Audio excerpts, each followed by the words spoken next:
গোবিন্দ সারা নিশি জেগে আছে সেই জন্য গোবিন্দের আঁখে ঢুলু ঢুলু যে যুগল লোচন করছে। আর এইদিকে শ্রীমতী রাধারানীর কুঞ্জের বাহিরে সখীগণ দাঁড়িয়ে আছে।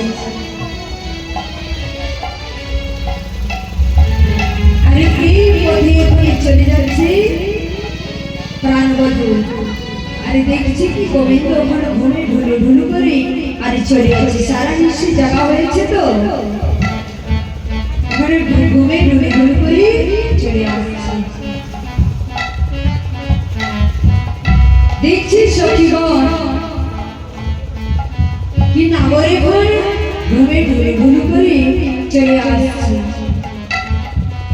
তখন ললিতা শুনে বলেছে, ও লম্বা, তুমি সারা নিশি কোথায় ছিলে? গোবিন্দ বলেছে, জানো সখী, আমি ওখানে ললিতা শুনে কি বলেছে, এত রজনী শেষে মাতিল বেশে কোথায় চলেছ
ললিতা সখী গোবিন্দকে বলেছে, রে লম্বা, এত রজনীর শেষে তুমি কোথায় ছিলে?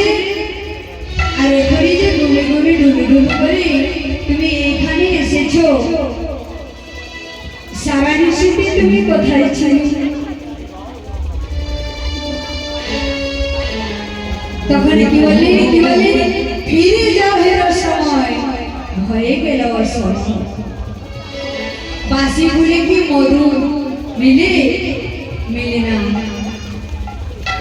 তাই এখানে গোবিন্দকে কি বললেন, শ্রীমতী রাধারানী যে ফুল আর শ্রীমতী রাধা রানীকে ফুল বললি আর সেই ভবরা বললি গোবিন্দ। তাই ঘুরে কি বললি যে সারা নিশিতে তুমি কোথায় ছিলে? গোবিন্দ বলছে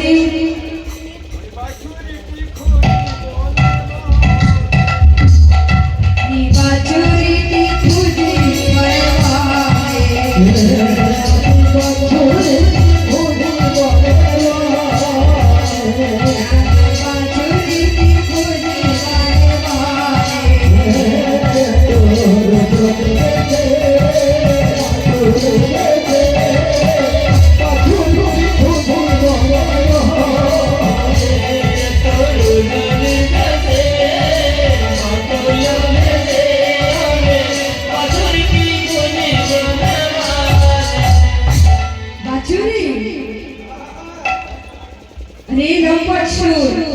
যদি তুমি বাঁশুরি খুঁজতে যাও, এই তোমার বেশভূষা কেমন দেখা যাচ্ছে? আরে কি হয়েছে সখী, কি হয়েছে?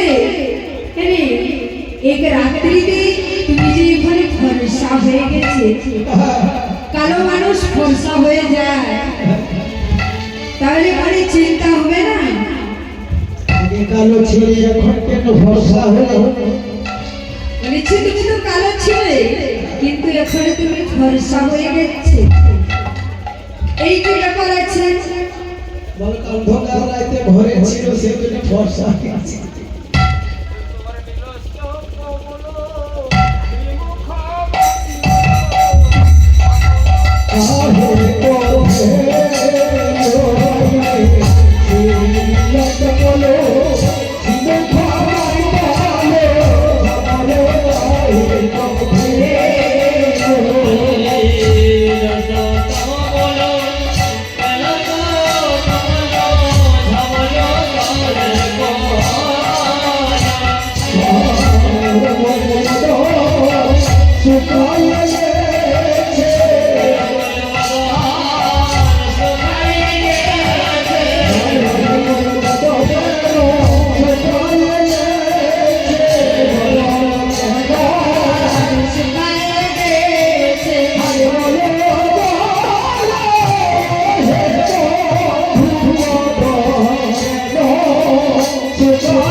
তোমার যে মুখমণ্ডল আছে সে ঝামর কেন হয়েছে?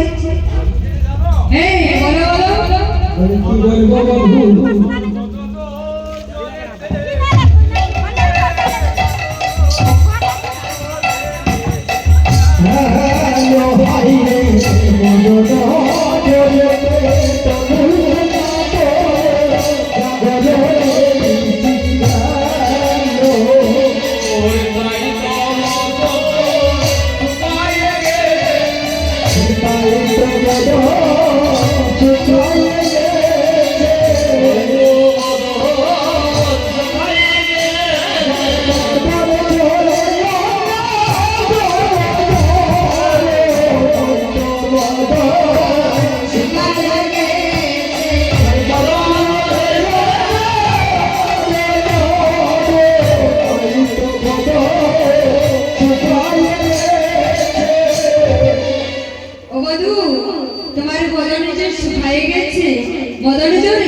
এই শোন শোন, এই বৃন্দাবনে তো মদন নয়, মোহন।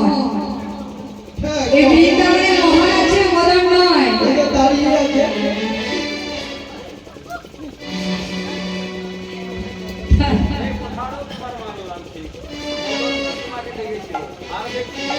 হ্যাঁ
মধু তাই ঘর তোমার যে কপালের উপরে সিঁদুরের বিন্দু আছে আর অধরে কাজল আছে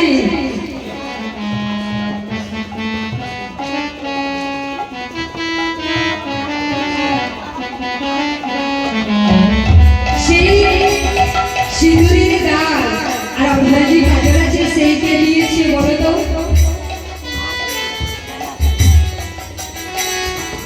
জয়নিতাই আমার প্রদীপ ভাই পতঞ্জলিওয়ালা এই বৃন্দাবনে দান করলে সবাই মিলে এবার ওনার নামে হরি ধরে দিবে জয়নিতাই হরি হরি জয়নিতাই কি বললেন আমি কোথায় পেয়েছি জানো আমি কালকে না পথে আসতেছিলাম তোমার কুঞ্জ মা গৌরীর সঙ্গে দেখা হয়েছিল যেটা আমি প্রণাম করেছি এবার কপালে সিঁদুর লেগেছে আর এবার ওধরে কাজল লেগেছে সেইটাও মানলাম ঠিক আমি শুনবি আর কি আছে ও মধু আর হিয়ার আধারে অলকা তিলকা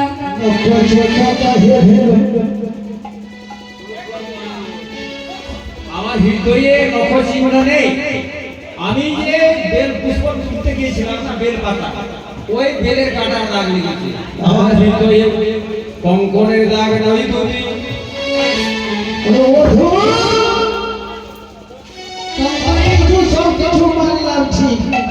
তোমার বর্ণের কাপড়টা কিসে এই সেটা এ মধু সেইটাও মানলাম ঠিক আর এই যে কাপড়টা পরে আছো সেই কাপড়টা কার গো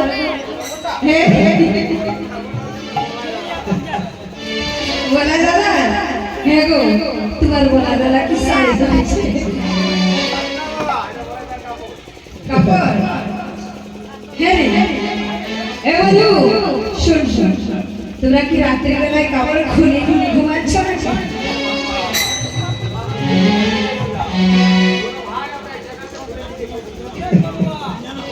হ্যাঁ বন্ধু তো থেকে সেই দেশটা যেখানে ঘুরিয়ে গেলে সেখানে বাতি ছিল শুনো শুনো তোমরা যেখানে ঘুমিয়েছিল সেখানে কি বাতি ছিল না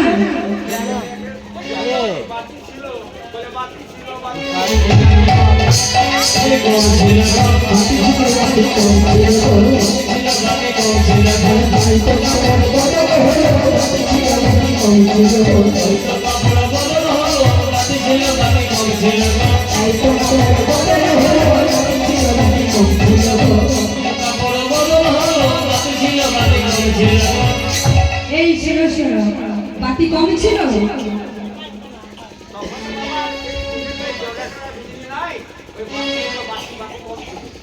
বাতি কম ছিল তেল ভরে ঘুমাই এগো মায়েরা মনে রাখবেন যে মরদ মানুষে কখনো শাড়ি পরেছে সে বলেছে শাড়ি পরেছে আমার বলে দাদা তোমার দাদা পরে কি দাদা পরে কি সারি তোমার দাদা পরে কি দাদা পরে কি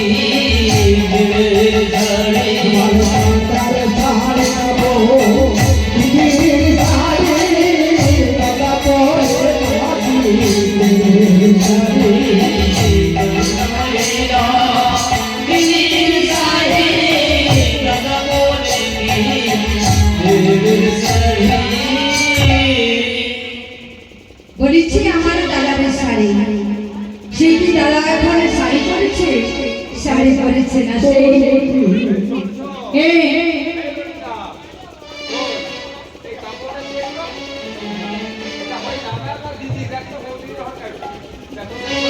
বলে দিদি দিদি দেখো তোমার কাপড়টা কেমন গন্ধ করে বলে দিদি দিদি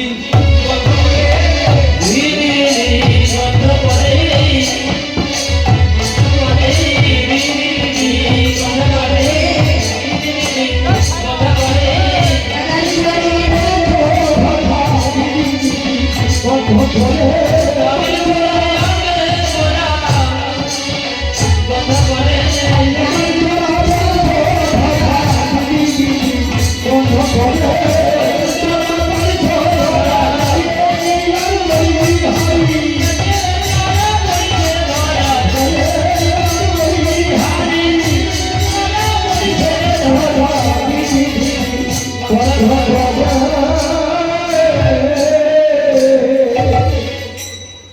এখানে কি বললি দিদিরই শাড়ি না দাদার শাড়ি, সেই শাড়িটা দিদি দিদি গন্ধ করেছে। তখন চন্দ্রাবলীর সখী পদ্মাবতী এসে বলেছে, ও বধূ, তোমার মনে একটু বিচার নয় যে চন্দ্রাবলীর শাড়িটা নিয়ে এসেছ? তখন বলেছে, যে এখন এই কথা শুনতে পেয়েছি শ্রীমতী রাধারানী, ওই আজকে ঝরা পড়েছে আজকে চোরা পড়েছে ধরা আজকে হচ্ছে ধরা, আজকে চোরা পড়েছে ধরা লালের বাগানে অঙ্গে মোরা আজকে চোরা পড়েছে ধরা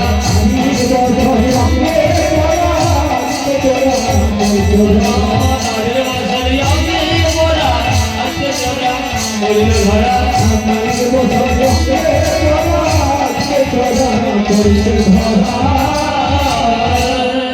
বলেছি নারীর বসন অঙ্গে পড়া, আজকে চোরা পড়ছে ধরা। এখন এই কথা শুনতে পেয়েছে শ্রীমতী রাধারানী। তখন শ্রীমতী রাধারানী ঘোমটা নিয়ে আর রাই সুতা মানিনি হইল, আর দিব্য শশীনাথ বই প্রমাদ ঘটিল।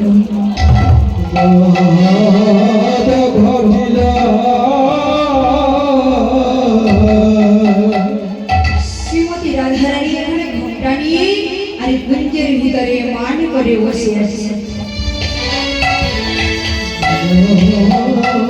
তখন গোবিন্দ বলেছে, সখী, আমার রায়ধনী কোথায় আছে? তখন ললিতা